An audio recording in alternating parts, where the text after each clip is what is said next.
మీ తాకట్టు బంగారం కష్టాలకి good bye చెప్పండి. వెంటనే ఎన్ గోల్డ్కి కాల్ చేయండి. శాంతంగా ఉండే దేవభూమి నేపాల్లో ఒక్కసారిగా మృత్యుఘోష శబ్దాలు మిన్నంటాయి. తెల్లవారేసరికి ఆ దేశాన్ని అమాంతం మింగేసిన జల ప్రళయం వందలాది మంది ప్రాణాలను పొట్టనబెట్టుకుంది. కళ్ళ ముందే ఇళ్ళు, వాహనాలు, మనుషులు వరద ఉద్ధృతికి కొట్టుకుపోయారు. పవిత్ర మానస సరోవర యాత్రకు వెళ్లిన మన దేశ పర్యాటకులు సైతం ఈ విలయంలో చిక్కుకుపోవడం తీవ్ర ఆందోళన కలిగిస్తోంది. అయితే అసలు నేపాల్లో ఏం జరుగుతోంది? వర్షం చుక్క లేకుండా ఇంత భారీ విపత్తు ఎలా ముంచుకొచ్చింది? ఈ జల ప్రళయం వెనుక డ్రాగన్ దేశం చైనా మోసం ఏమైనా ఉందా, నిర్లక్ష్యం ఉందా అన్న అంశాలే ఇప్పుడు ప్రపంచ దేశాలను ఆలోచింపజేస్తున్నాయి. ఆగస్టు 26, 2026 బుధవారం ఉదయం 9 గంటల సమయంలో నేపాల్లోని భోటేకోషి నదిలో ఒక్కసారిగా ఉప్పొంగిన వరద స్థానికులను తీవ్ర భయాందోళనకు గురిచేసింది.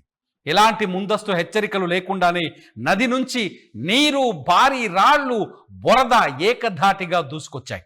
ఈ ఊహించని దెబ్బకు రుసువా, నువాకోట్, దాదింగ్ జిల్లాలు పూర్తిగా అతలాకుతలమయ్యాయి. త్రిశూలి నది మీదుగా ఈ వరద ఉధృతి దిగువ ప్రాంతాలకు విస్తరించింది. ప్లానెట్ ల్యాబ్స్ ప్రకారం టిబెట్ వైపు సరిహద్దుకు 20 కిలోమీటర్ల దూరంలో మంచు, రాళ్లతో కూడిన కొండ చర్యలు విరిగిపడి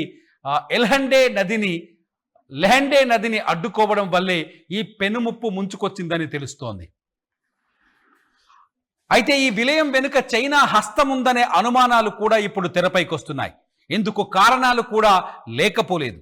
ఈ ప్రాంతం చైనా ఆక్రమిత టిబెట్కు సరిగ్గా సరిహద్దులో ఉండటం, ఇటీవలి కాలంలో నేపాల్ ప్రభుత్వం టిబెటన్ల పట్ల సానుకూలంగా వ్యవహరిస్తుండటంతో చైనా కక్ష సాధింపు చర్యలకు దిగిందనే వాదనలు గట్టిగా వినిపిస్తున్నాయి. నది ఉధృతి అంతకంతకు పెరగడానికి చైనా వైపు ఉన్న ప్రాజెక్టుల గేట్లు ఎత్తడమే కారణమని నిపుణులు అనుమానిస్తున్నారు. అయితే తాము కూడా ఈ ప్రాంతంలో నష్టపోయామని, ఇది కేవలం ప్రకృతి వైపరీత్యం మాత్రమేనని చైనా తన వాదనను బలంగా వినిపిస్తోంది. ఇక ఈ సంక్షోభ సమయంలో భారత్ ఎప్పటిలాగే పెద్దన్న పాత్రను పోషించింది. ప్రధాని నరేంద్ర మోదీ నేపాల్ ప్రధానితో ఫోన్లో మాట్లాడి అక్కడి పరిస్థితులపై తీవ్ర దిగ్భ్రాంతిని వ్యక్తం చేశారు.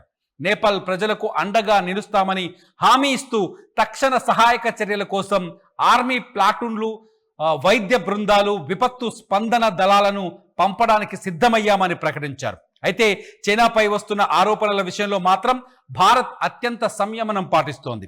ఈ విపత్తుని కేవలం ప్రకృతి సృష్టించిన ప్రళయంగానే చూడాలని, అనవసర ఊహాగానాలకు తావి ఇవ్వొద్దని కేంద్ర ప్రభుత్వం మీడియాకు స్పష్టమైన మార్గదర్శకాలు జారీ చేసింది. మొత్తానికి ఈ పరిణామాలు కేవలం ఒక ప్రాంతీయ విపత్తుతో ఆగిపోయేలా కనిపించడం లేదు. అంతర్జాతీయ రాజకీయాలకు పావుగా మారుతున్న ఈ జల ప్రళయం ఆసియాలో భవిష్యత్తులో ఎలాంటి సమీకరణలకు దారి తీస్తుందనేది ఇప్పుడు సర్వత్రా ఉత్కంఠ రేపుతోంది. సహాయక చర్యలు ముమ్మరంగా సాగుతున్నప్పటికీ ఈ ముసుగు వీడని రహస్యాల వెనుక ఉన్న నిజాలు బయటకు వస్తేనే అసలు కుట్రకోణం ఏంటో స్పష్టమవుతుంది.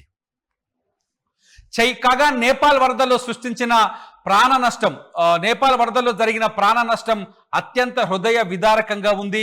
నేపాల్ పోలీసుల రికవరీ ప్రకారం నేపాల్ వైపు కనీసం 180 మంది మృతదేహాలని వెలికి తీశారు. చైనా టిబెట్ వైపు కూడా పదుల సంఖ్యలో మరణాలు నమోదైనట్టుగా తెలుస్తోంది. మొత్తంగా మృతుల సంఖ్య 200 దాటింది. రెస్క్యూ ఆపరేషన్లు కొనసాగుతుండటంతో ఈ సంఖ్య మరింత భారీగా పెరిగే అవకాశం స్పష్టంగా కనిపిస్తుంది. ఇక గల్లంతైన వారి విషయానికి వస్తే నేపాల్ వైపు సుమారు 600 మంది టూరిస్టులు, యాత్రికులు గల్లంతైనట్టుగా సమాచారం ఉంది. చైనా వైపు కూడా వందలాది మంది గల్లంతు కావడంతో మొత్తం బాధితుల సంఖ్య వేలల్లో ఉంటుందని అంచనా వేస్తున్నారు.